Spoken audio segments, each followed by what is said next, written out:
Bonjour à toutes et à tous et merci de votre fidélité. En ce mercredi des cendres, nous allons recevoir un peu de cendre sur notre front ou dans nos mains. À chaque personne, une invitation sera faite. Convertissez-vous et croyez à l'Évangile. Les cendres, ces poussières de bois brûlé, nous rappellent notre origine terrienne. Enfants de la terre, nous sommes très limités dans le temps, dans l'espace, soumis à plein de contraintes. Nous sommes poussière et nous retournerons en poussière. En un mot, nous sommes mortels. Les cendres symbolisent aussi notre péché, nos manquements, nos échecs, nos fragilités, nos limites, nos peurs, nos abandons. Recevoir les cendres, c'est reconnaître notre faiblesse. C'est un acte d'humilité. Toutefois, il est bon de nous dire que rien n'est jamais joué. Nos cendres ne gardent-elles pas la puissance de faire germer encore? Nous apprenons de l'Évangile que Dieu peut faire renaître de nos cendres. Dieu veut faire renaître en nous l'espérance. Dieu veut que tombent les masques et que nous naissions à la vérité à laquelle Jésus-Christ, mort et ressuscité, nous ouvre. C'est bien à cette expérience que nous invite le Carême, ces 40 jours qui nous mènent à Pâques. Il s'agit d'entrer dans le réalisme de notre condition humaine en enlevant tous nos masques. Découvrir l'amour dont nous sommes aimés et qui fait de nous des filles et fils de Dieu. À nous donc de convertir nos cendres en terre de semailles. En effet, de nos cendres peut naître la possibilité d'une belle moisson à venir. Il nous est toujours possible de sortir de notre péché, de notre torpeur, de notre médiocrité. Si nous le décidons, nous pouvons arrêter de faire du surplace. Nous pouvons évoluer, changer, entrer dans une démarche de conversion. Convertissez-vous, nous invitait l'Évangile.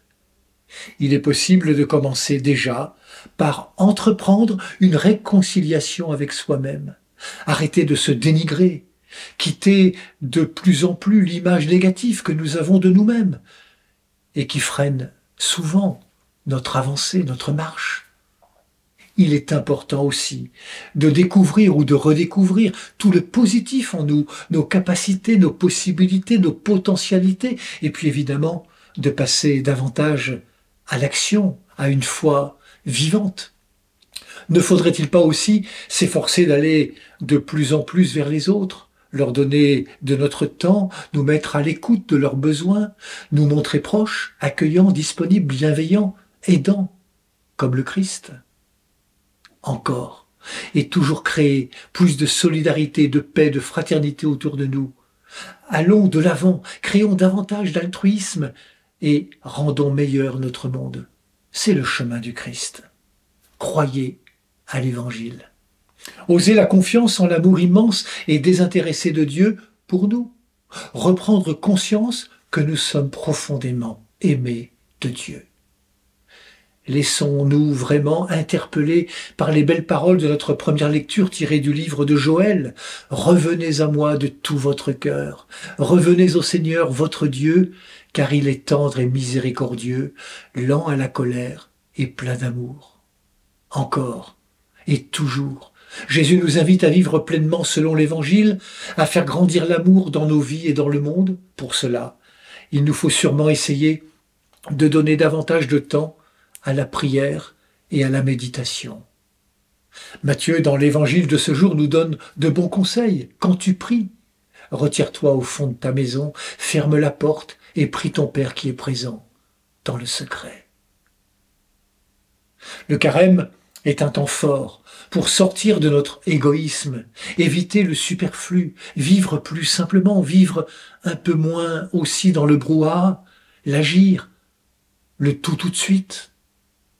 Combien il est important aussi d'essayer de mettre plus de joie dans notre vie, de travailler à épanouir nos dons, de libérer les ressources d'amour et de solidarité qui sont en nous.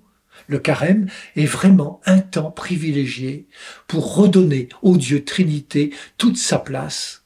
Ainsi, nous pourrons aller davantage vers les autres, faire passer l'intérêt des autres avant le sien, donner de l'attention et de la joie autour de soi, et puis vraiment œuvrer pour un monde au parfum de fraternité. Bonne marche vers Pâques à toutes et à tous. Prenez bien soin de vous et des autres.